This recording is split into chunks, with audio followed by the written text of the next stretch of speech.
Warahmatullahi wabarakatuh.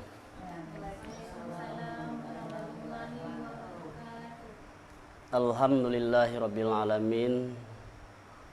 Wa bihi nasta'inu ala umuri dunya waddin. Wassalatu wassalamu ala sayyidina Muhammadin wa ala alihi wa sahbihi ajmain. Baiklah, bapak-bapak, ibu-ibu, kaum muslimin dan kaum muslimat, ma'asyiral muslimin rahimakumullah. Alhamdulillah, pada malam hari ini kita akan lanjutkan kajian Al-Hikam kita. Dan insya Allah pada malam hari ini kita akan membahas kalam hikmah yang kedua. Tapi sebelum itu, seperti biasa, marilah kita menghadiahkan Al-Fatihah kepada pengarang kitab Al-Hikam dan juga kepada para guru-guru.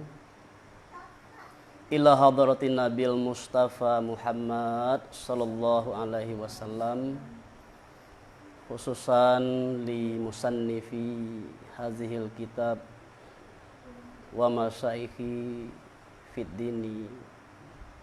Syalilai al-Fatihah. A'udzubillahi minasyaitonir rajim. Bismillahirrahmanirrahim. Alhamdulillahirabbil alamin arrahmanir rahim. Maliki yaumiddin. Iyyaka na'budu wa iyyaka nasta'in. Ihdinas siratal mustaqim. Siratal ladzina an'amta 'alaihim ghairil maghdubi 'alaihim waladdallin.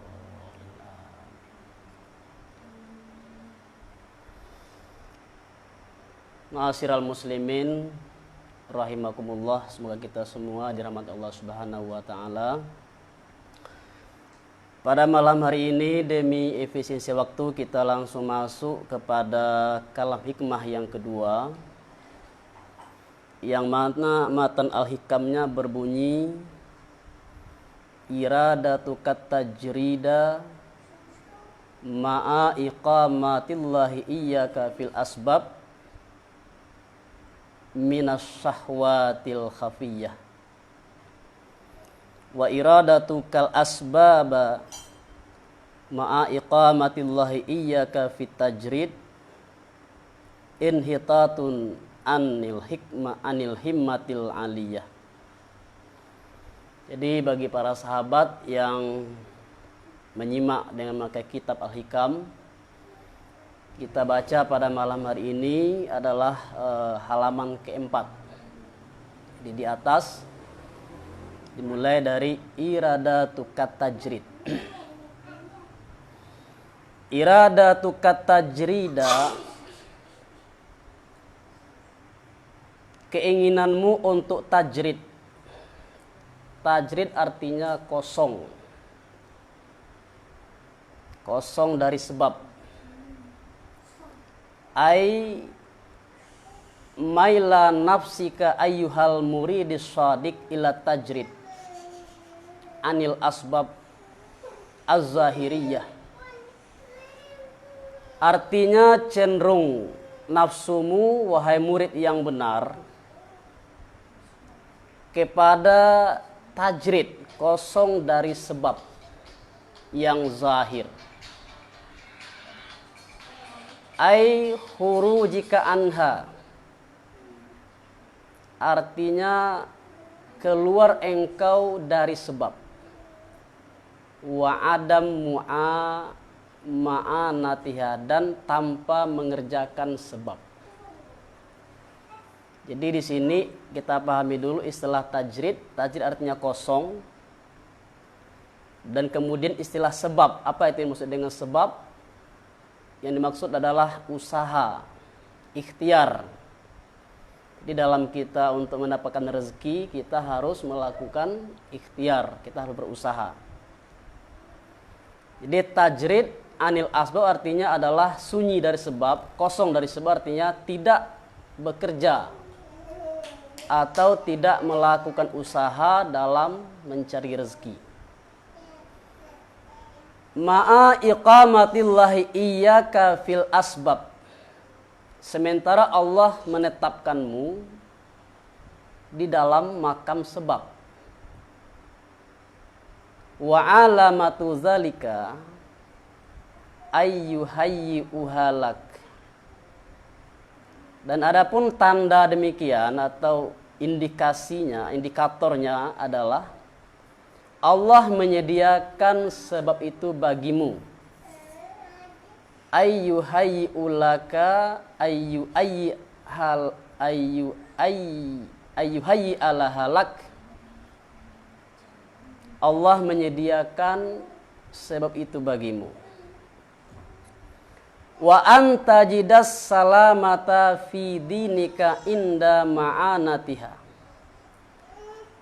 Dan engkau memperoleh selamat di dalam agamamu ketika mengerjakan sebab tersebut. Wa yanqata'a biha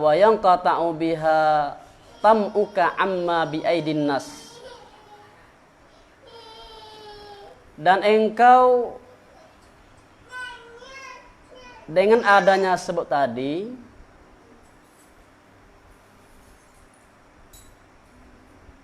engkau tidak berharap terputusnya dengan sebab itu harapanmu dari apa-apa yang pada tangan manusia. Jadi dengan adanya kita punya usaha, suatu usaha, kita sudah tidak ada mengharap kepada manusia. Kita tidak ada mengharap pemberian dari manusia. Wala yusghiluka amma anta fihi min wazaifil ibadati zahiriyah. Ibadati zahirah. Dan sebab itu tidak menyibukkanmu dari apa-apa yang engkau sedang mengerjakannya, yaitu dari kebiasaan ibadat, wazaifal ibadat zahirah. Dengan adanya usaha tadi tidak mengganggu kita dalam melaksanakan ibadat kita yang rutin, yang zahir, dan wal ahwal al batinah, dan ahwal yang batin, artinya kondisi-kondisi batin. Minas syahwat. Jadi kita sambung kembali matan. Kehendakmu untuk tajrid sunyi atau kosong dari sebab, sementara Allah mendirikanmu atau menetapkanmu di dalam sebab, itu merupakan sebahagian dari min syahwat, dari syahwat, sebagian dari syahwat.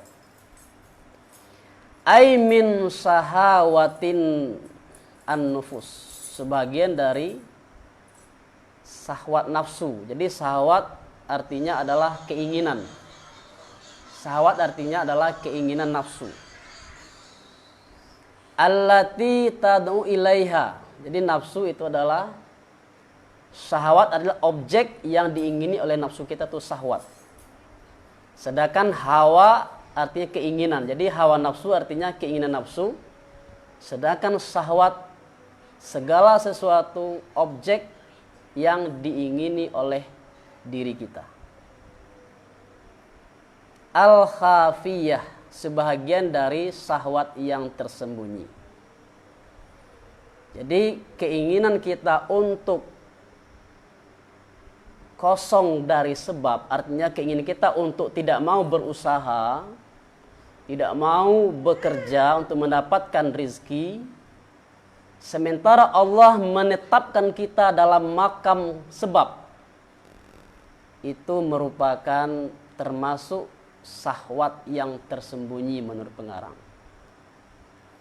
Kenapa dikatakan syahwat? Wa kanat syahwatun li adami wukufika ala muradi sayyidika wa muwafaqatika murada nafsik. Kenapa itu dikatakan nafsu? Karena engkau berdiri pada posisi, menempati posisi yang tidak sesuai dengan kehendak Tuhanmu. Wa muwafaqatika murada nafsik.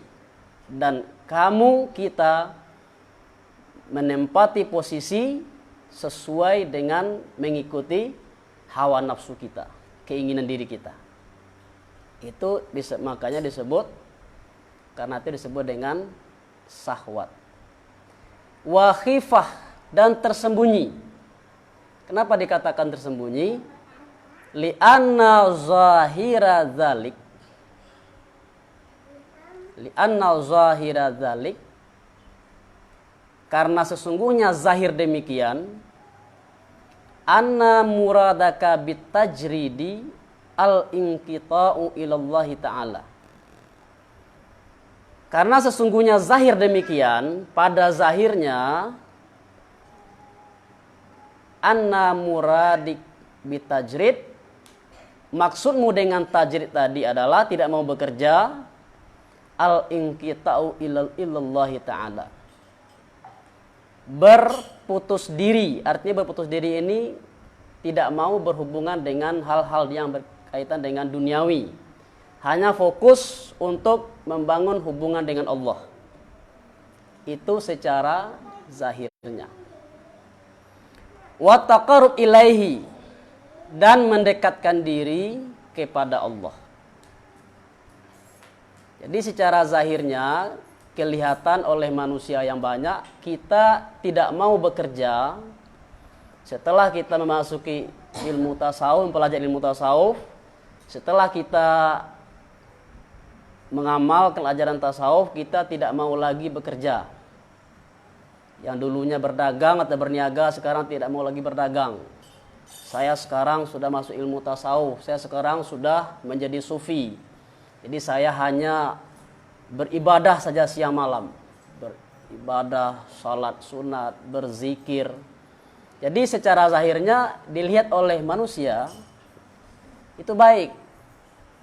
Maksudnya adalah untuk lebih fokus mendekatkan diri kepada Allah. Wa batinuhu anna muradika as-sahrah bil wilayah. Tetapi batinnya, hakikatnya di dalam, engkau bermaksud agar engkau menjadi masyhur, terkenal dengan menjadi wali. Jadi secara di hati kita, seorang sufi itu yang tadinya dia di makam sebab tapi meninggalkan makam sebab pindah kepada tajrid, hakikatnya dia agar dipandang sebagai seorang wali. Wah, itu si Anu itu sekarang sudah jadi wali. Ulama itu sekarang dia sudah tidak lagi bekerja, sudah tidak lagi berusaha, tidak lagi berdagang, tidak lagi mencari kehidupan. Jadi maksudmu adalah agar masyhur bil wilayah, agar kita terkenal, agar dianggap dipandang sebagai seorang wali.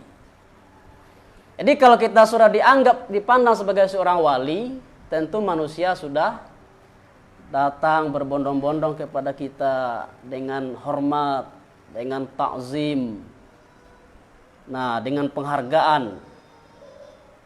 Dan ini menurut pengarang sangat berbahaya bagi seorang murid yang belum sampai kepada Allah. Litaqsudaka nasu bil i'tikad, agar manusia datang kepadamu, agar manusia mengiktikadkan, mempercayai bahwa kamu seorang wali. Wa taqarrub ilaik, kemudian manusia, masyarakat banyak mendekatkan diri kepadamu. Jadi kalau seseorang sudah dipandang wali, itu manusia banyak yang datang minta berkah, minta doa. Nah, tentu manusia sudah banyak memberikan hadiah, memberikan pemberian.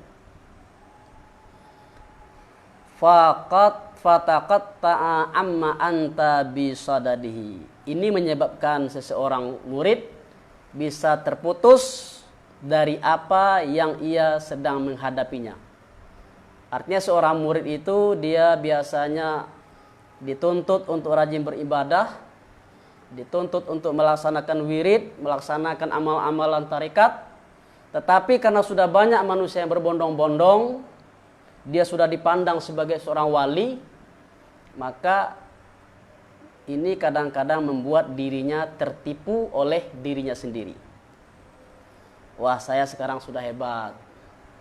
Saya sekarang sudah level saya sudah menjadi seorang wali.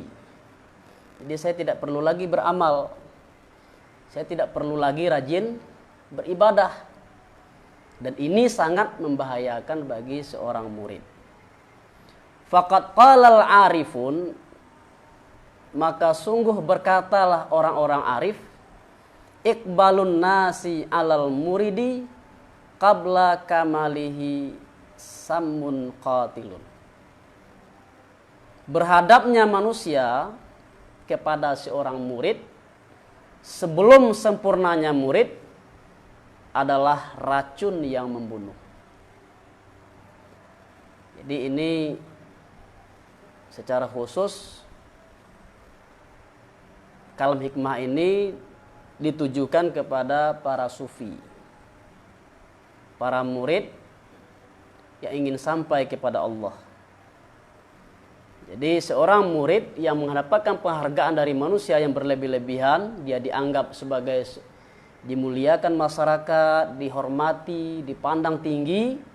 Kalau seorang murid tadi tidak hati-hati, ini menurut pengarang bagaikan racun yang membunuh. Kenapa demikian? Karena si murid tadi sudah merasa hebat.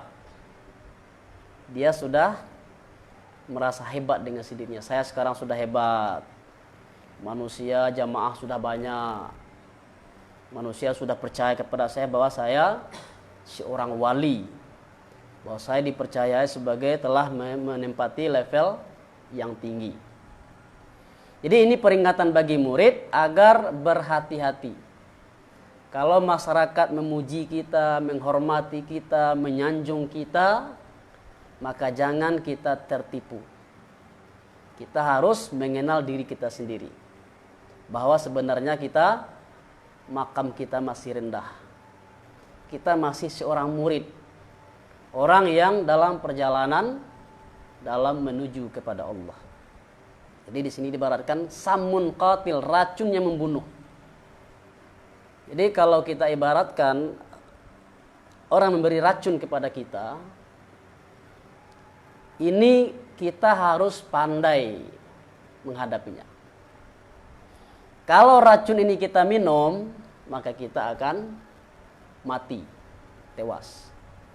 Tapi kalaupun orang datang menyuguhkan racun kepada kita, kalau kita tidak meminumnya, insya Allah kita selamat. Nah, begitu juga kalau seorang murid, seorang manusia yang awam sekalipun dipuji oleh manusia yang lain, kalau kita tidak hati-hati, ini juga seperti racun yang membunuh. Kita dipuji oleh orang lain, kemudian kita juga merasa diri kita hebat. Kita merasa diri kita ini memang sesuai dengan yang perkataan si pemuji. Maka itu berarti kita sudah meminum racun tadi. Makanya itu dalam Islam kita dianjurkan apabila orang memuji kita, apa yang kita baca? Alhamdulillahi Rabbil Alamin. Jadi bukan hanya sekedar ucapan, tapi kita juga harus memahami makna dari ucapan tadi. Ketika kita mengucapkan Alhamdulillahi Rabbil Alamin ketika dipuji orang, maknanya apa? Hanya Allah yang berhak dipuji. Saya tidak berhak dipuji. Walaupun saya sekarang dipandang sebagai seorang yang hebat, orang yang kaya raya, orang yang banyak ilmu, orang yang terpandang, orang yang memiliki status sosial yang tinggi, tetapi hakikatnya semua ini adalah pemberian dari Allah Subhanahu wa ta'ala. Jadi semuanya kita kembalikan kepada Allah. Kesimpulannya kita tidak berhak dipuji. Yang berhak dipuji adalah Allah Subhanahu wa ta'ala. Nah, dengan demikian berarti kita tidak meminum racun. Kalau kita juga, wah, benar apa yang diucapkan si pemuji ini. Benar saya ini hebat. Benar saya ini memiliki level yang tinggi. Saya ini memang orang terhormat. Nah, itu kalau dalam istilah orang Minangnya apa tuh? Pantang dia bok juga awak nah. Nah, iya. Kalau dia dipuji, dia malah lebih tinggi lagi dari perkataan yang dipuji. Wah, esan tiang mendeh ya. Lun tahu uni salam mogol ya. Itu namanya pantang diabo. Ya, tambah tinggi dari yang dipuji. Jadi dalam ilmu tasawuf kita diajarkan apabila kita dipuji orang, kita itu ibarat racun yang membunuh. Kalau kita tidak pandai, itu bisa berbahaya bagi kita. Caranya apa? Kita kembalikan kepada Allah. Lisan kita mengucapkan alhamdulillahirabbil alamin. Hati kita mengatakan saya tidak ada apa-apanya. Semuanya adalah pemberian Allah. Jadi kalau menurut orang Minang, kok kuniang dek kuni. Iya. Kok kuniang bana dek kuni. Kok gancak bana awak dek barang pembawaan. Gitu. Artinya tidak ada yang secara hakiki tidak ada milik kita sendiri. Makanya itu kita ketika ada yang meninggal musibah kita baca innalillahi wa inna ilaihi raji'un. Sesungguhnya kita ini milik Allah dan kepadanya kita kembali. Jadi semua yang kita miliki, baik itu harta, baik itu ilmu, baik itu anak, status, jabatan dan sebagainya, semuanya itu adalah milik Allah. Jadi kalau kita kembali ke sini, tidak ada yang patut kita sombongkan.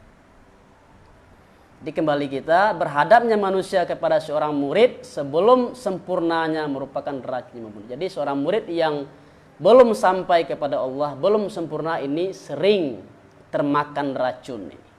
Makanya hati-hati.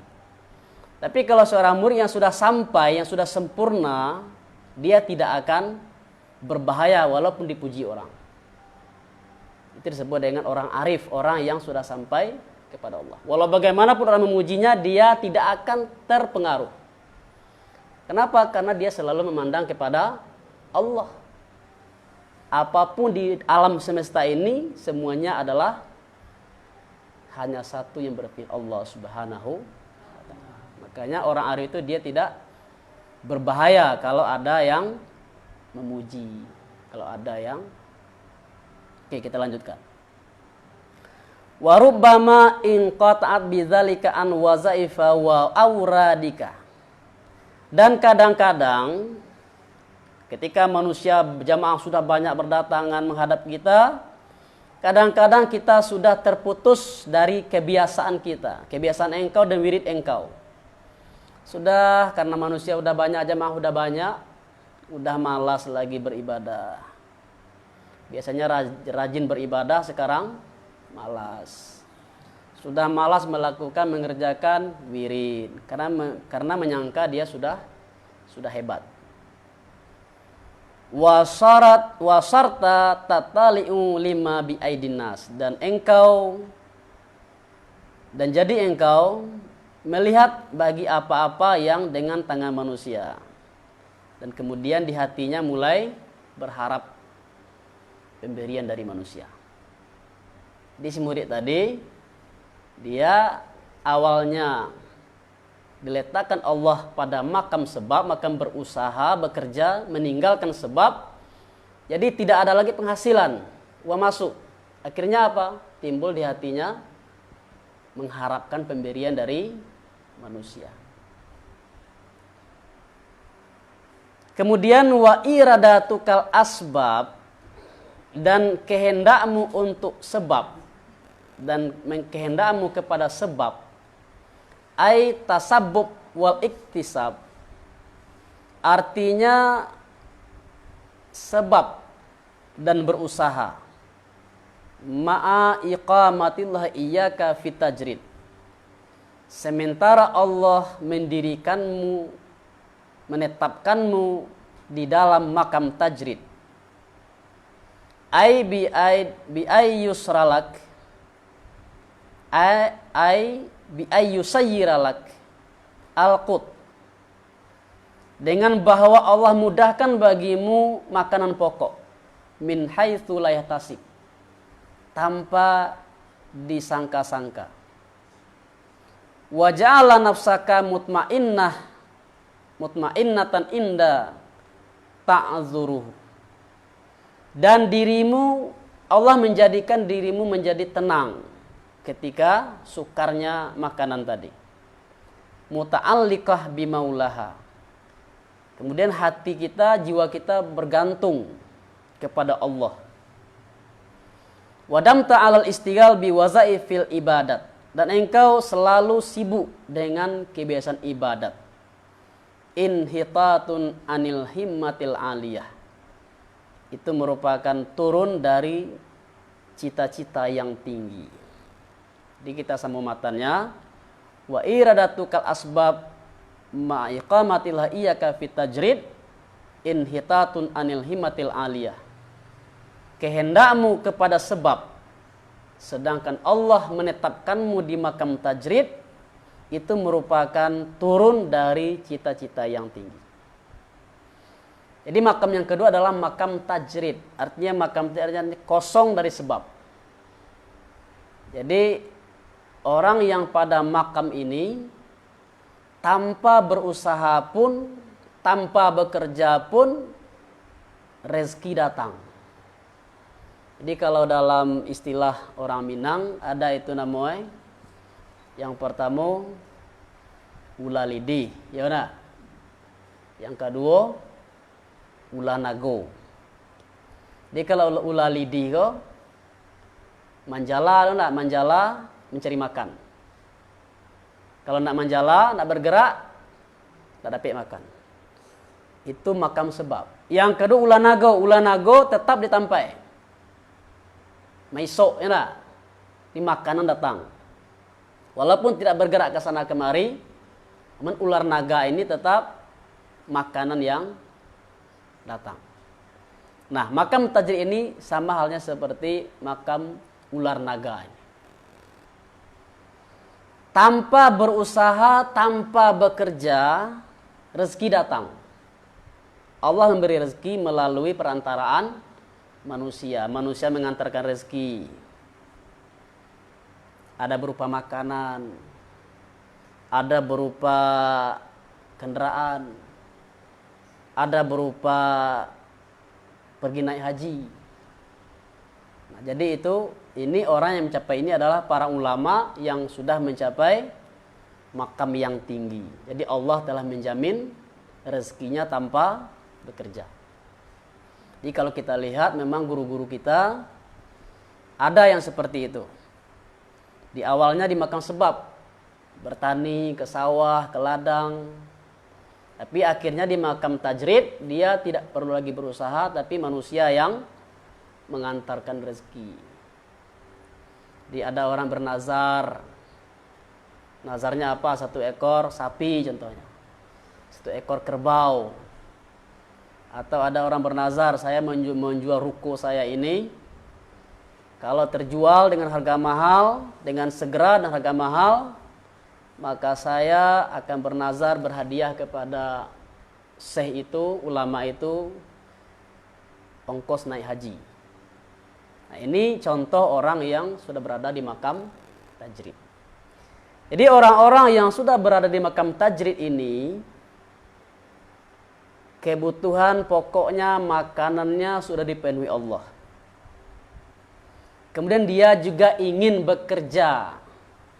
Dia juga ingin berusaha. Dia juga ingin berdagang contohnya. Nah, ini disebut apa? Turun kelas. Ini juga tidak dibenarkan. Buat apa lagi kita berdagang? Buat apa lagi bekerja? Karena Allah sudah mencukupkan melalui perantaraan manusia. Kenapa dikatakan turun dari cita-cita yang tinggi? Li iradatikar ruju'a ilal khalq ba'da ta'alluq bil haq. Li iradatika arruju'a ilal khalq ba'da at-ta'alluqi bil haq.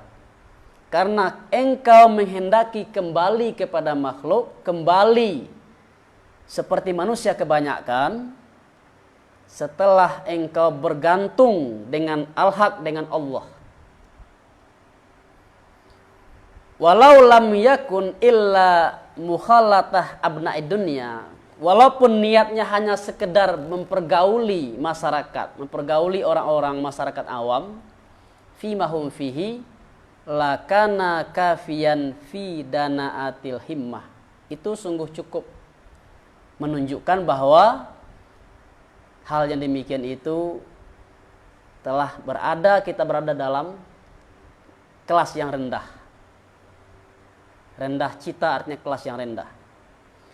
Fal wajib alas salik ayyam kusa fima aqamahul al-haq fima aqamahul haq fihi wa yarda bihi hatta yatawallahu ikhrajahu minhu.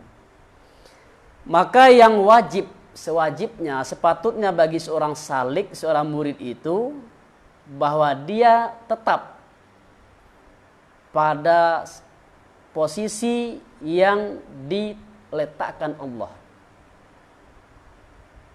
Dan dia reda, dia menerima dengan senang hati di mana Allah letakkan. Sehingga Allah memerintahkannya untuk keluar dari posisi tersebut. Jadi kalau Allah meletakkan kita di makam sebab, makam berusaha, makam bekerja, maka kita harus tetap di sana. Jangan ada keinginan untuk pindah kepada makam tajrid, makam orangnya yang tidak ada bekerja, tidak ada berusaha. Dan kita harus rela, senang hati menerima level kita yang sekarang, makam kita yang sekarang ini. Walaupun kadang-kadang dilihat manusia, wah, ada ulama contohnya yang berdagang, mungkin itu dipandang suatu yang negatif contohnya. Ulama bekerja dipandang negatif. Tapi dalam menurut ilmu itu benar. Kalau kita di makam sebab, makam berusaha, makam bekerja, kalau kita bekerja tetap di sana, insya Allah kita bisa ikhlas dalam kita berjuang di jalan Allah. Walaupun kita berdakwah ke sana kemari, kalau kita ada usaha, ada mata pencaharian tetap, kalau ada yang mengundang kita untuk ceramah, dakwah, maka kita tidak lagi mengharapkan pemberian manusia. Kita bisa tenang. Kita tidak lagi mengharapkan hadiah. Kita harus reda. Dan kita tidak boleh gengsi. Jadi kalau kita baca sejarah, para ulama-ulama besar zaman dahulu, beliau tidak gengsi untuk melakukan pekerjaan yang mungkin sekarang kita melihatnya sebagai pekerjaan yang rendah. Contoh, guru Imam Al-Ghazali, pekerjaannya adalah tukang sol sepatu. Kalau di Malaysia, tukang ripe kasut. Nah, jadi Imam Al-Ghazali awalnya yang berguru adalah adiknya Ahmad Al-Ghazali. Tapi karena Ahmad Al-Ghazali ini dikagumi oleh Imam Ghazali bahwa adiknya ini lebih hebat di bidang tasawuf, dia bertanya, tunjukkan kepadaku siapa gurumu. Lalu Ahmad Al-Ghazali, sang adik, membawa Imam Ghazali ke pasar. Dari kejauhan dia menunjuk kepada seorang tukang sol sepatu. Nah, itu guru saya, itu yang sedang menjahit sepatu, menjahit kasut. Itu guru Imam Ghazali. Jadi dia tidak gengsi, walaupun seorang wali Allah, tapi manusia tidak tahu kalau dia seorang wali.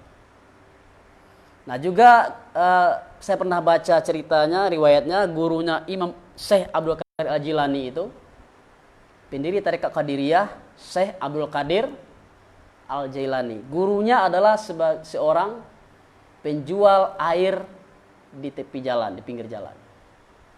Jadi kalau kita lihat sekarang di pinggir jalan ada orang jualan air es, itu kan. Nah, itu pekerjaan guru dari Syekh Abdul Qadir Al-Jilani. Jadi dia tidak gengsi. Kalau itu Allah menetapkan kita di makam sebab. Yang penting itu bisa mendatangkan rezeki dan halal. Wala yakhruju binafsih, dan seorang murid ini tidak boleh keluar dengan sendirinya. Artinya pindah dari makam ke makam tajrid ini harus ada petunjuk dari Allah. Jangan kita keluar dengan mengikuti nafsu kita sendiri. Wa iradatihi, dan kehendaknya semata-mata. Wa taswilus syaitanu fayaqa'u fi bahril qat'iyyah wal iyadzu billahi ta'ala. Kemudian kalau kita keluar, pindah makam, pindah kelas, mengikuti hawa nafsu kita sendiri, mengikuti kehendak kita sendiri, maka syaitan pun datang. Bila syaitan datang, menggoda kita, merayu kita, maka kita akan jatuh dalam lautan qat'iyah, artinya lautan yang memutuskan, artinya kita terputus dari perjalanan kita menuju Allah Subhanahu wa taala. Wal iyazu billahi taala. Dan kita berlindung kepada Allah Subhanahu wa taala. Nah, jadi mungkin itu tadi saya baca secara terjemahan harfiah. Mungkin yang tidak ada background pendidikan pesantren agak susah memahaminya. Jadi saya akan coba untuk menguraikan kembali pemahaman dari kalam hikmah yang kita baca pada malam hari ini. Jadi secara tidak langsung kalau kita lihat materi kita malam ini tidak ada berkaitan dengan materi kita minggu yang lalu. Tapi kalau kita perhatikan sebetulnya ada kaitan antara materi kita minggu yang lalu dengan yang hari ini. Pada minggu yang lalu pengarang, kesimpulannya adalah pengarang mengajak kita para murid agar jangan bergantung kepada selain Allah. Jangan bergantung kepada amal usaha kita sendiri. Karena segala sesuatu itu berhasil atau tidaknya kita itu karena kekuasaan Allah. Nah, di sini mungkin ada yang salah paham. Ada yang salah paham karena kita tidak boleh bergantung kepada amal usaha kita, jadi kita tidak perlu lagi berusaha. Kita tidak perlu lagi bekerja. Karena semuanya adalah hasil terwujud karena iradat dan qudar Allah. Tetapi di sini pengarang mengingatkan bahwa walaupun secara hakikatnya, di batinnya kita tidak boleh bergantung kecuali hanya kepada Allah, tetapi pada zahirnya ada hukum sebab akibat. Ada sebab, ada akibat. Ada api sebagai sebab, terbakar sebagai akibat. Kita bekerja sebagai sebab, mendapatkan rezeki sebagai akibat. Jadi dalam hal mencari rezeki ini, manusia terbagi kepada dua golongan. Dua kelas. Yang pertama disebut dengan kelas sebab, yaitu di makam atau di kelas berusaha. Kalau tidak berusaha, kalau tidak bekerja, tidak mendapatkan rezeki. Walaupun hakikatnya rezeki itu adalah dijamin dan pemberian Allah Subhanahu wa ta'ala. Tetapi bagi orang yang di makam sebab, dia mendapatkan rezeki harus melakukan dulu sebabnya, yaitu bekerja, berusaha. Karena itu kita tidak boleh meninggalkan sebab ini. Dan yang kedua makamnya adalah makam tajrid. Ini hanya segolongan kecil dari manusia. Yaitu orang-orang yang tidak perlu bekerja, tidak perlu berusaha dalam mendapatkan rezeki. Ini termasuk di dalam karomah. Yaitu suatu kejadian yang luar biasa yang diberikan kepada para wali. Jadi kalau kepada para nabi disebut dengan mukjizat, kepada para wali disebut dengan karomah. Jadi mendapatkan rezeki tanpa usaha itu termasuk dalam sebagian dari karomah. Jadi dengan demikian, apa yang bisa kita ambil dari materi ini, walaupun pengarang ini mengajak kita untuk bergantung kepada Allah secara batin, tapi secara zahirnya pengarang tidak menafikan hukum sebab akibat. Jadi kalau hukum sebab akibat ini memang telah terjadi perdebatan antara para filsuf muslim, ahli falsafah atau ahli filsafat dengan ulama akidah, ulama usuluddin. Ahli falsafah mengatakan hukum sebab akibat itu bersifat pasti. Di api itu pasti membakar. Pisau itu pasti melukai. Air itu pasti membasahi. Sedangkan menurut Imam Al-Ghazali, hukum sebab akibat ini adalah bersifat adah. Apa itu adah? Kebiasaan. Artinya biasanya api itu selalu membakar. Biasanya air itu selalu membasah. Biasanya pisau itu selalu melukai. Kalau betul-betul api yang membakar, kenapa Nabi Ibrahim itu tidak dibakar oleh api? Kalau betul-betul pisau yang melukai, kenapa Nabi Ismail itu tidak bisa disembelih oleh Nabi Ismail?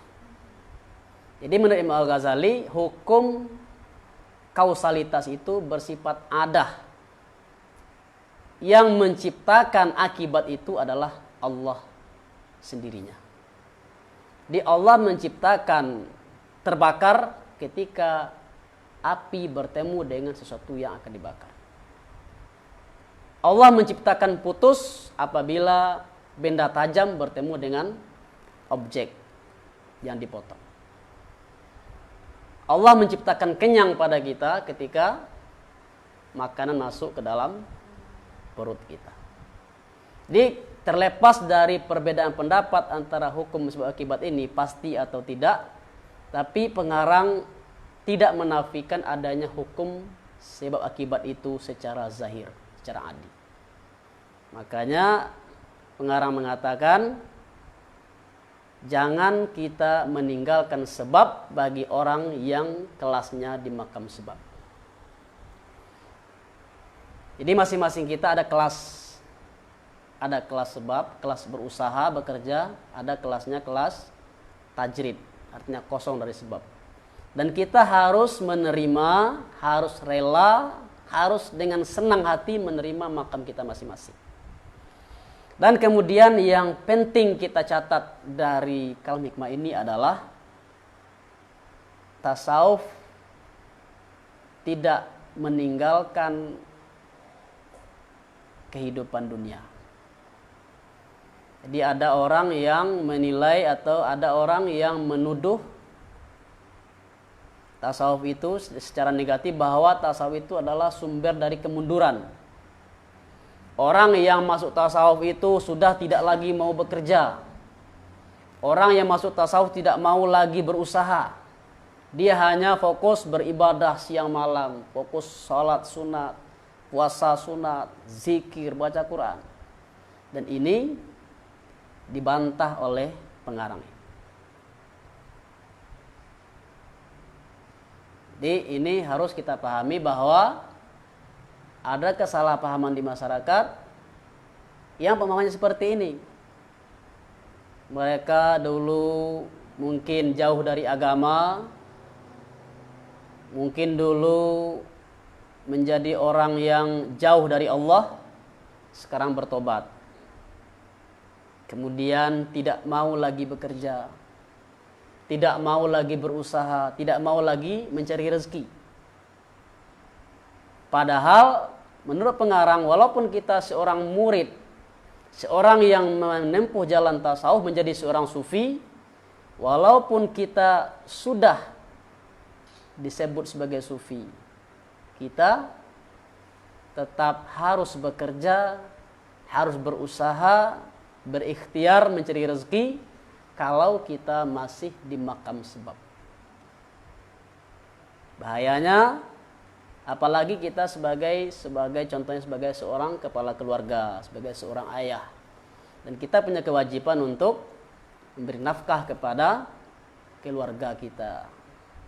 Nah, bagaimana kita bisa memberi nafkah, menunaikan tanggung jawab sebagai seorang ayah, sebagai seorang suami, sebagai kepala keluarga, kalau kita tidak bekerja?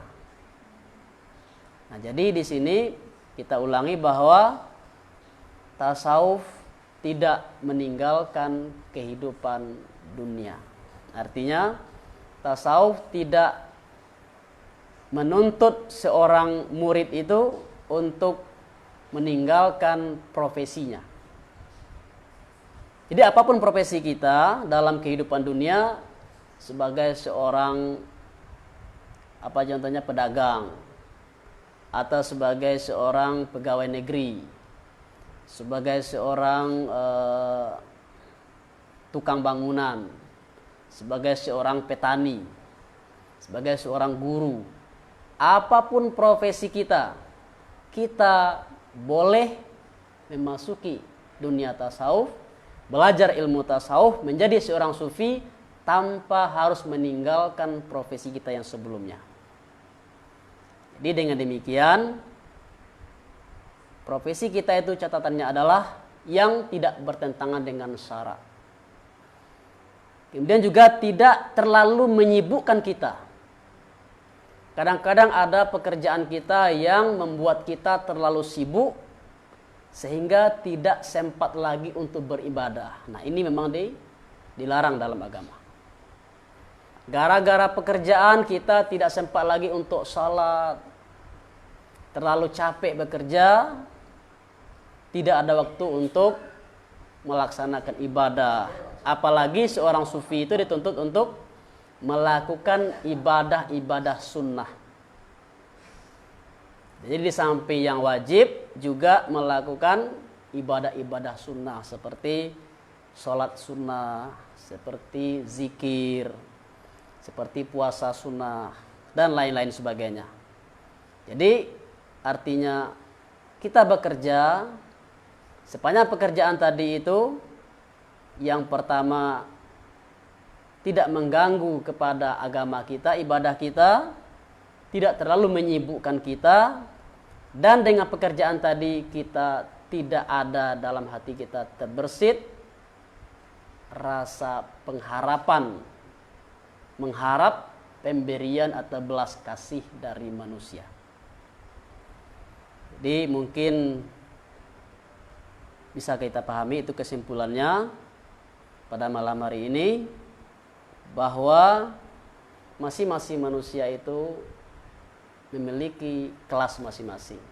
Jadi kita harus tetap di tempat kita masing-masing. Jangan kita berpindah mengikuti hawa nafsu kita kecuali atas petunjuk Allah Subhanahu wa taala. Dan yang kedua adalah tasawuf tidak menuntut kita untuk meninggalkan bekerja, meninggalkan usaha atau profesi kita.